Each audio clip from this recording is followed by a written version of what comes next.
আপনি কি জানেন যে বিমান শুধু পরমাণু যুদ্ধের সময় ব্যবহার করা হয়, সেই বিমানই এবার উড়ল আমেরিকার আকাশে। তাহলে কি সত্যি আসছে বিশ্বযুদ্ধ? ইরান, মধ্যপ্রাচ্য, লাতিন আমেরিকা একাধিক জায়গায় উত্তেজনা চরমে। ডোনাল্ড ট্রাম্প বলছেন গ্রিনল্যান্ড তার চাই।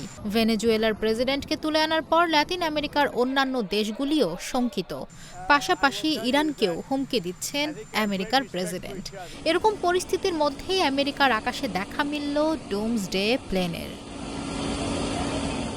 লস অ্যাঞ্জেলেসে এই বিমানের উপস্থিতি ঘিরে শুরু হয়েছে জল্পনা। জানা যাচ্ছে বিমানটি ওয়াশিংটনের কাছাকাছি মেরিল্যান্ড পর্যন্ত উড়ে যায়, আর এতেই আমেরিকা জুড়ে হইচই।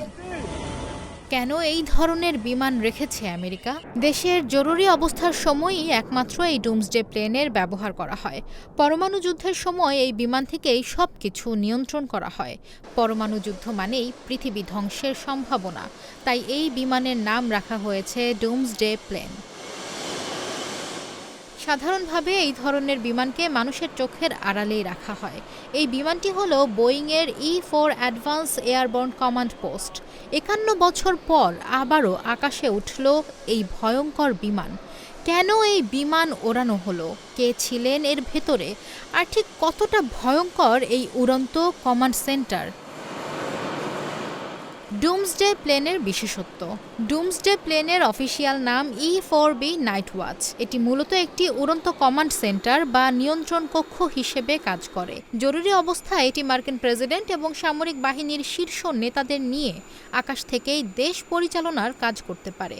যদি কখনো পারমাণবিক যুদ্ধ শুরু হয় বা বড় কোনো জাতীয় বিপর্যয় ঘটে, তখন এই বিমানটি ব্যবহার করা হয় যাতে নিরাপদ থেকে সামরিক কার্যক্রম পরিচালনা করা যায়।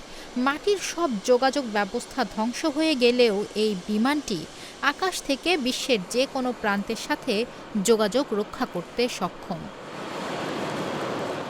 পারমাণবিক যুদ্ধের সময় তেজস্ক্রিয়তা এবং ইলেকট্রোম্যাগনেটিক পালস থেকে রক্ষা পেতে এটি বিশেষভাবে তৈরি।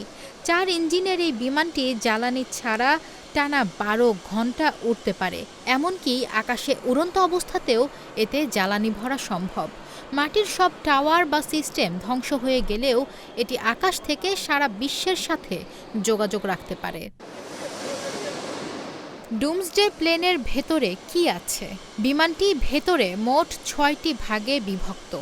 Command centre, conference room, briefing room, operation area, communication centre এবং বিশ্রামের জায়গা।